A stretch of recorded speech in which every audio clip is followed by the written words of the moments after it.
भक्ति मार्ग में तो जन्म जन्मांतर शास्त्र आदि सुनते सुनाते तमो प्रधान बन गए।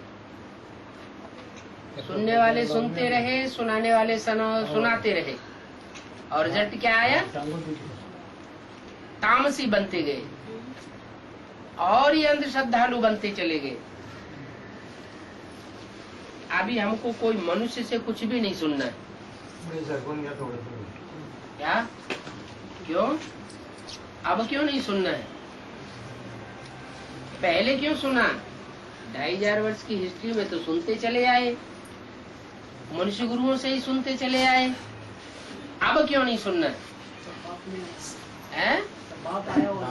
अभी इसलिए नहीं सुनना है कि हमने सच्चाई को जान लिया है।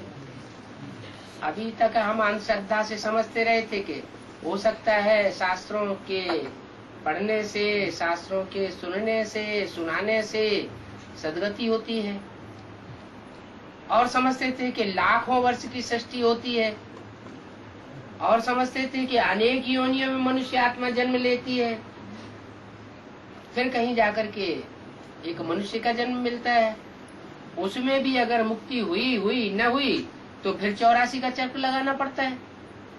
ऐसी उल्टी उल्टी बातें बुद्धि में बैठी हुई थी। अभी तो सारा ज्ञान क्लियर हो गया। क्या? कि भगवान सिर्फ 5000 वर्ष के सृष्टि चक्र में एक ही बार आकर के समझाते हैं, बार बार नहीं आते। हर युग में आने की उनको दरकार नहीं है। वो सिर्फ चतुर्युग के अंत में जो चौथा युग आता है, कलाहीन सबसे गिरा हुआ युग, उसके अंत में आते हैं और आकर के इस सस्य रूपी पुराने मकान को नया बनाकर जाते हैं। कोई भी बाप होता है तो अपने बच्चों के लिए कोई नया मकान थोड़ा ही तोड़ देता है। नया मकान तो सुखदायी होता है, उसे क्यों तोड़ेगा? तो ये सृष्टि रूपी मकान भी जब 4 अवस्थाओं से पसार हो जाता है, जर्जरीभूत तमो प्रधान हो जाता है, तो वह बाप कलयुग के अंत में आकर के इसको सतो प्रधान सात्विक बनाता है। अब हम समझ गए हैं कि दुनिया में जितने भी मनुष्य गुरु हुए हैं, जो भी आत्माएं हैं, वो सब स्वार्थी है। सबको अपना अपना रथ है, और जिनको अपना रथ होता है, उस रथ में आसक्ति होती है, वो स्वार्थ के लिए ही सब कुछ करते हैं। भगवान बाप आकर के बताते हैं मेरे को अपना रथ नहीं।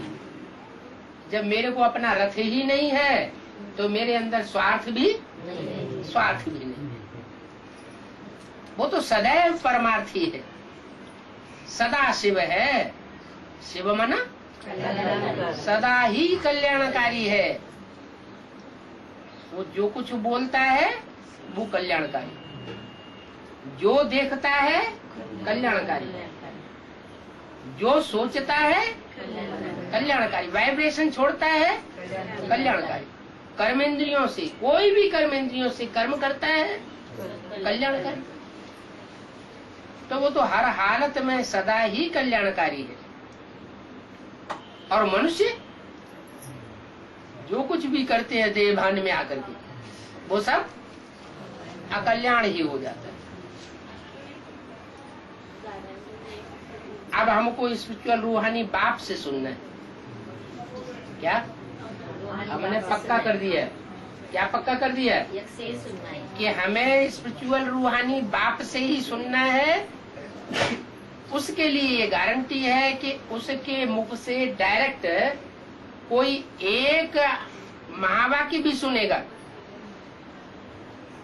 और भले चला जाए सुन करके, तो वो भी स्वर्ग में जरूर आ जाएगा। इतनी उसके सुनाने की शक्ति है, पावरफुल, कि उसका एक सुना हुआ महावाक्य वो भी हमारे ऊपर इतना असर कर सकता है। और मनुष्य गुरुओं से हम जन्म जन्मांतर सुनते चले आए, बजाय स्वर्ग में जाने के और ही दुनिया नरक की बनती चली गई। तो हमने पक्का कर लिया है क्या कि हम एक से सुनेंगे, अनेकों से सुना तो वो व्यभिचारी ज्ञान हो जाता है। क्या ज्ञान भी कैसा हो जाता है? व्यभिचारी। लेकिन होता क्या है? बेसिक नॉलेज में वहां ब्रह्मा कुमारी आश्रम में जाके देखो, गुरुओं से सुनते हैं या भगवान से डायरेक्ट सुनते हैं? गुरुओं से सुनते हैं। तो दुर्गति होगी या सदगति होगी?